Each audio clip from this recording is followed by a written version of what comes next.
Hi friends, ഇനി ഞാൻ നിങ്ങളായിട്ട് ഷെയർ ചെയ്യുന്നത് നല്ല ടേസ്റ്റി ആയിട്ടുള്ള ഒരു ചിക്കൻ ദം ബിരിയാണിയുടെ റെസിപ്പിയാണ്. അപ്പോൾ നേരത്തെ ഒരുപാട് ബിരിയാണി റെസിപ്പി ഞാൻ കാണിച്ചിട്ടുണ്ട്. അതിൽ നിന്ന് വ്യത്യസ്തമായിട്ടുള്ള ഒരു ദം ബിരിയാണിയാണ് കേട്ടോ. വിറകടുപ്പിലാണ് ഇത് ഉണ്ടാക്കുന്നത്. അപ്പോൾ ഇതെങ്ങനെയാണ് ചെയ്യുന്നത് നോക്കിയാലോ. ആദ്യം തന്നെ നമുക്ക് അടുപ്പൊന്ന് കത്തിക്കണം. അടുപ്പൊന്ന് കത്തിയതിന് ശേഷം ഇതുപോലെ ഒരു അലൂമിനിയം പാത്രം വെച്ചിട്ടുണ്ട്. ഈ പാത്രം നന്നായിട്ടൊന്ന് ചൂടായി വരുന്ന സമയത്ത് ഇതിലേക്ക് ആവശ്യത്തിനുള്ള ഓയിലും നെയ്യും കൂടെ ഒന്ന് മിക്സ് ചെയ്ത് ഒഴിക്കുന്നുണ്ട്. നിങ്ങൾക്ക് നെയ്യിൽ മാത്രമായിട്ട് ഇത് ചെയ്യാം കേട്ടോ. ഇതിലേക്കൊരു 3 സവാള ചെറുതാക്കി അരിഞ്ഞത് ചേർക്കുന്നുണ്ട്. ഇതൊന്ന് ഫ്രൈ ചെയ്തെടുക്കാൻ വേണ്ടിയിട്ടാണ്. ഇനി നല്ല തീയിൽ വെച്ചിട്ട് തന്നെ നമുക്കിതൊന്ന് മൊരിച്ചെടുക്കാം. അപ്പോൾ നന്നായിട്ടൊന്ന് മൂത്ത് വരുന്ന സമയത്ത് നമുക്കിതിലേക്ക് കുറച്ച് കറിവേപ്പില, അതുപോലെ തന്നെ കുറച്ച് അണ്ടിപ്പരിപ്പ്, ഇതെല്ലാം കൂടെ ഒന്ന് മൂത്ത് വരുന്ന സമയത്താണ് നമ്മൾ ഇതിലേക്ക് മുന്തിരി ചേർത്ത് കൊടുക്കുന്നത് കേട്ടോ, ഉണക്കമുന്തിരി. അപ്പോൾ അണ്ടിപ്പരിപ്പ് നേരത്തെ ചേർത്തിട്ട് അതൊന്ന് ഫ്രൈ ആയി വരുന്ന സമയത്ത് വേണം നമ്മൾ ഉണക്കമുന്തിരി ചേർക്കാനായിട്ട്. മുന്തിരിയും കൂടെ ചേർത്തിട്ട് നല്ലപോലെ ഫ്രൈ ആക്കിയിട്ട് നമുക്കിത് കോരി മാറ്റാം. സാധാരണ നമ്മൾ ബിരിയാണിയിലേക്കൊക്കെ ഫ്രൈ ചെയ്തെടുക്കുന്ന പോലെ തന്നെയാണ്. ഒരുപാട് കരിയിച്ചെടുക്കേണ്ട ആവശ്യമില്ല. നന്നായിട്ട് മൂത്ത് വരുമ്പോൾ നമുക്ക് ഓയിലിൽ നിന്ന് കോരി മാറ്റാം. ഇനി അതേ ഓയിലിലേക്ക് തന്നെ നമ്മളൊരു 5 സവാള അരിഞ്ഞതും കൂടെ ചേർക്കുന്നുണ്ട്.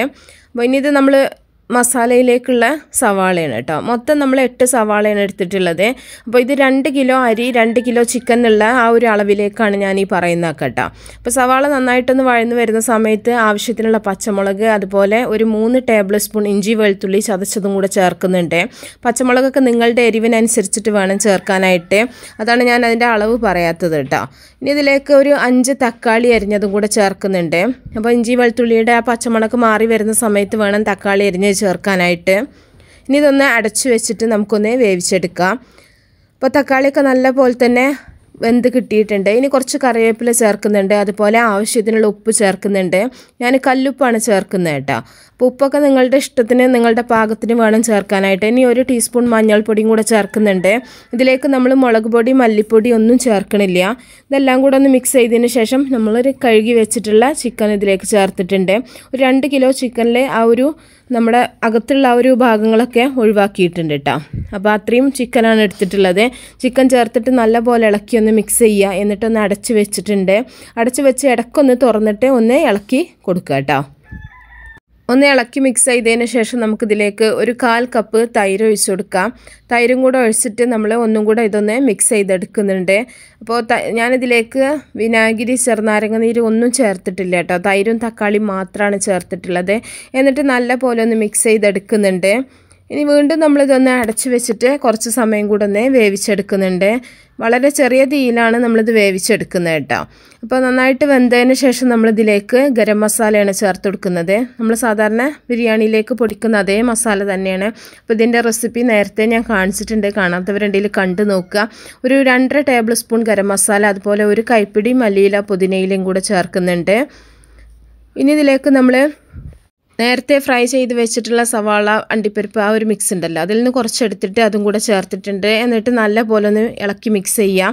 വീണ്ടും നമ്മളിത് കുറച്ച് സമയം ഒന്ന് അടച്ച് വെച്ചിട്ടൊന്ന് വേവിച്ചെടുക്കുക. അതെല്ലാം കൂടെ ഇറച്ചിയിലൊന്ന് പിടിക്കാൻ വേണ്ടിയിട്ടാണ്. അതിന് ശേഷമാണ് നമ്മളിത് വേവിച്ച് വെച്ചിട്ടുള്ള ചോറ് ഇതിൻ്റെ മുകളിലായിട്ട് ദം ചെയ്യുന്നത്. ചോറ് ദം ചെയ്യുന്ന സമയത്ത് നമുക്കതിൻ്റെ മുകളിലായിട്ട് കുറച്ച് ഗ്രേവി ഒഴിച്ചു കൊടുക്കാൻ വേണ്ടിയിട്ട് ഇതിൽ നിന്ന് കുറച്ച് ഗ്രേവി എടുത്ത് വെക്കുന്നുണ്ട്. വളരെ കുറച്ച് മതി, ലെയർ ചെയ്യുന്ന സമയത്ത് ഒഴിച്ചു കൊടുക്കാൻ വേണ്ടിയിട്ടാണ്. ഇനി നമ്മൾ നേരത്തെ വേവിച്ച് വെച്ചിട്ടുള്ള ചോറ് ഇതിൻ്റെ മുകളിലായിട്ട് ഇട്ടിട്ട് നമ്മൾ സാധാരണ ബിരിയാണി ലെയർ ചെയ്യുന്ന പോലെ ചെയ്തെടുക്കുക. അപ്പോൾ ചോറ് വേവിച്ചെടുക്കുന്ന സമയത്ത് ഉപ്പ്, അതുപോലെ ചെറുനാരങ്ങ നീര്, ഓയിൽ ചേർത്തിട്ട് വേവിച്ചെടുത്തിട്ടുള്ളതാണ് കേട്ടോ. ഇനി ഇതിൻ്റെ മുകളിലായിട്ട് മല്ലിയില, പുതിനയില, കുറച്ച് ക്യാരറ്റ് അരിഞ്ഞത്, നമ്മൾ നേരത്തെ പൊരിച്ചെടുത്തിട്ടുള്ള സവാള, കുറച്ച് ഗരം മസാലയും കൂടെ ഇട്ടെടുത്തിട്ടുണ്ട്. വീണ്ടും നമ്മളൊരു ലെയർ ചോറും കൂടെ, അങ്ങനെ എത്രത്തോളം ചോറുണ്ട് അതിനനുസരിച്ചിട്ട് നമ്മൾ ലെയറാക്കിയിട്ട് ചെയ്താൽ മതി. അപ്പോൾ ഞാനിവിടെ 2 കിലോ അരിയാണ് എടുത്തിട്ടുണ്ടായിരുന്നത് കേട്ടോ. അപ്പോൾ എല്ലാം ഇതുപോലെ തന്നെ ചെയ്തിട്ട് നമുക്ക് ഇതിൻ്റെ മുകളിലായിട്ട് കനലിട്ടിട്ട് വേണം ദം ചെയ്യാൻ. അപ്പോൾ നമ്മൾ നേരത്തെ എടുത്ത് വെച്ചിട്ടുള്ള ഗ്രേവിയും കൂടെ ഒഴിച്ചു കൊടുക്കുന്നുണ്ട്. അപ്പോൾ ചോറിലൊക്കെ നന്നായിട്ട് ആ ഒരു മസാലയുടെ ആ ഒരു ടേസ്റ്റൊക്കെ കിട്ടാൻ വേണ്ടിയിട്ടാണ്. അപ്പോൾ എല്ലാം ചെയ്തതിന് ശേഷം അതിന് മുകളിലായിട്ട് ആവശ്യത്തിനുള്ള നെയ്യും കൂടെ ഒഴിച്ചു കൊടുക്കുക. നെയ്യൊക്കെ നന്നായിട്ട് ചേർക്കുകയാണെങ്കിൽ നല്ല ടേസ്റ്റ് ഉണ്ടാവും കേട്ടോ. ഇനി നമ്മൾ നേരത്തെ അടച്ച് വെച്ചിട്ടുള്ള ആ തട്ടന് വെച്ചിട്ട് അതിൻ്റെ മുകളിൽ കുറച്ച് ഓയിൽ ഒഴിക്കുന്നുണ്ട്. അത് ഓയിൽ തേച്ചിട്ട് വേണം നമ്മളിതുപോലെ കനലിട്ട് കൊടുക്കാനായിട്ട് കേട്ടോ. ഇല്ലയെന്നുണ്ടെങ്കിൽ നമ്മൾ കരി പിടിച്ചാൽ നമുക്ക് കഴുകിയെടുക്കാനൊക്കെ ബുദ്ധിമുട്ടായിരിക്കും. അപ്പോൾ ഓയിൽ കുറച്ച് തേച്ചതിന് ശേഷം നമ്മൾ താഴെയുള്ള കനൽ ഇതിൻ്റെ മുകളിലായിട്ട് കോരി ഇട്ട് കൊടുക്കുക.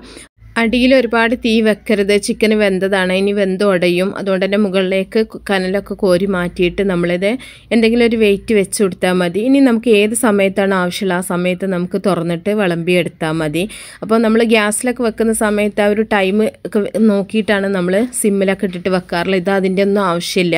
അപ്പോൾ കനൽ ഒരു ടൈം കഴിഞ്ഞാൽ അതങ്ങോട്ട് കനൽ അടങ്ങിക്കോളും. അപ്പോൾ ആ ഒരു സമയത്ത് നമുക്ക് എപ്പോഴാണ് വേണ്ടത് ആ ഒരു സമയത്ത് ദം പൊട്ടിച്ചിട്ട് നമുക്ക് ഇതുപോലെ ചോറ് വിളമ്പിയെടുക്കാം. അപ്പോൾ നല്ല ടേസ്റ്റി ആയിട്ടുള്ള നല്ല സ്മെല്ലാണ് കേട്ടോ. നമ്മളിങ്ങനെ ദം ചെയ്തിട്ട് ബിരിയാണി ഉണ്ടാക്കുകയാണെന്നുണ്ടെങ്കിൽ എല്ലാവരും ട്രൈ ചെയ്ത് നോക്കുക. ഇഷ്ടപ്പെട്ടാൽ ലൈക്ക് ചെയ്യുക, ഷെയർ ചെയ്യുക. അപ്പോൾ നല്ല റെസിപ്പികളൊക്കെ ആയിട്ട് നമുക്ക് അടുത്തൊരു വീഡിയോയിൽ കാണാം. ഓക്കെ.